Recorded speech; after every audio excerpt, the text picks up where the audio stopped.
ఆర్థిక అసమానతలు తగ్గించే దిశగా కృషి చేయాలని కలెక్టర్లకు సూచించారు ఏపీ సీఎం చంద్రబాబు.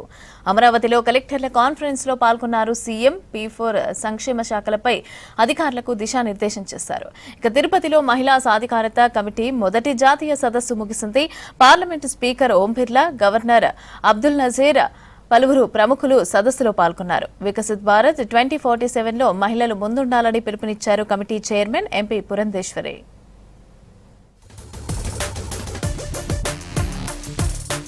మహిళా సాధికారత కోసం తీసుకొచ్చిన డ్వాక్రా సంఘాలు మరింత ఎత్తుకు ఎదగాలన్నారు ఏపీ సీఎం చంద్రబాబు.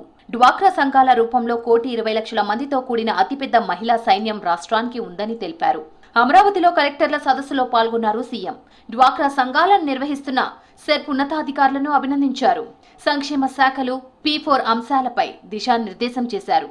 P4 డ్వాక్రా మెప్మాను ఇంటిగ్రేట్ చేసి ముందుకెళ్లాలన్నారు. ఆర్థిక అసమానతలు తగ్గించేందుకు అన్ని మార్గాలను వినియోగించుకోవాలని చెప్పారు. రాష్ట్రంలోని అన్ని ప్రాంతాలు, వర్గాల్లో తలసరి ఆదాయం పెంచేందుకు కృషి చేయాలని సూచించారు.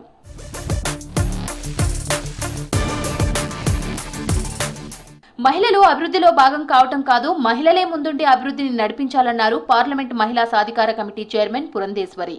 వికసిత్ భారత్ 2047 సాధనలో మహిళలు ప్రథమ స్థానంలో నిలవాలన్నారు. తిరుపతిలో మహిళా సాధికారత కమిటీ జాతీయ సదస్సు ముగింపు కార్యక్రమంలో పాల్గొన్నారు పురంధేశ్వరి. భారత్ అభివృద్ధిలో మహిళలు కీలక పాత్ర పోషిస్తున్నారని చెప్పారు. సదస్సులో parliament speaker Om Birla, AP governor Abdul Nazir, పలువురు ప్రముఖులు పాల్గొన్నారు.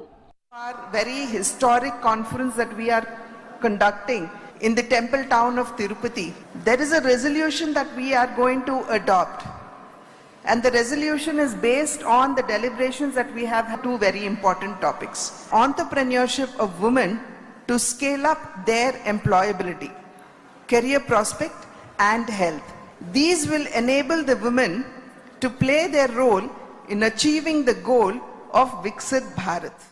సిబిఐ, ఈడీ, ఐటీ వంటి దర్యాప్తు సంస్థలతో పాటు ఎన్నికల సంఘం కూడా బీజేపీ కోసమే పనిచేస్తుందని ఆరోపించారు ఏపీసీసీ చీఫ్ షర్మిల. ఈసీ ప్రధాని మోదీ చేతిలో బందీ అయిందన్నారు.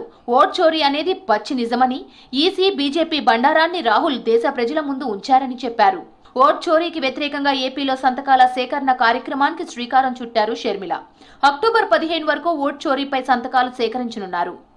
Election commission of India BJP Modi గారి చేతిలో బందీ అయ్యింది.